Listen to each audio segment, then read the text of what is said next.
কোনো কিছু না করেও নার্সিং পরীক্ষায় 1,20,000 টাকা সম্মানী পেয়েছেন স্বাস্থ্য উপদেষ্টা নূরজাহান বেগম। তবে সেই সম্মানের অর্থ গ্রহণ না করে তা ফিরিয়ে দিয়েছেন তিনি।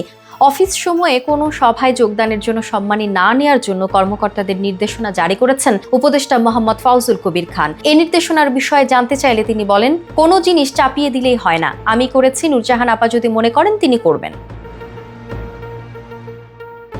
এ সময় স্বাস্থ্য উপদেষ্টা বলেন, প্রাইভেট সেক্টরে দেখা যায় কোনো বোর্ড মিটিং হলে সেখানে সম্মানিত বোর্ড মেম্বার যারা আসেন তাদের সম্মানী দেওয়া হয়, সর্বোচ্চ 5,000 টাকা সম্মানিত দেওয়া হয়। যিনি প্রতিষ্ঠানে কাজ করছেন তিনি এই টাকাটা পাবেন না। যিনি প্রতিষ্ঠানের সঙ্গে সম্পৃক্ত নন, বাইরে থেকে এসেছেন, তাকে এই সম্মানীটা দেওয়া হয়। মিটিং দুপুর পর্যন্ত হলে খাবারটা দেওয়া হয়, কাউকে কোনো পয়সা দেওয়া হয় না।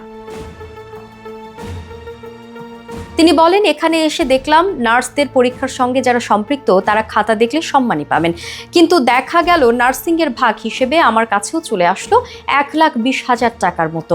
আমি এই টাকাটা ফেরত দিলাম, বললাম আমি তো এ টাকা নিতে পারি না, আমি তো পরীক্ষার সঙ্গে জড়িত না, এটা হবে কেন? নূরজাহান বেগম বলেন, এভাবে দেখা যায় বিভিন্ন মিটিংয়ে একটা অ্যামাউন্ট বরাদ্দ থাকে, সেটা নিয়ে আমাদের উপদেষ্টা পরিষদের বৈঠকে আলোচনা হয়েছিল। এ বিষয়ে জোর দেওয়ার দরকার নাই, যার যার মন্ত্রণালয় থেকে এ বিষয়ে পদক্ষেপ নিবে।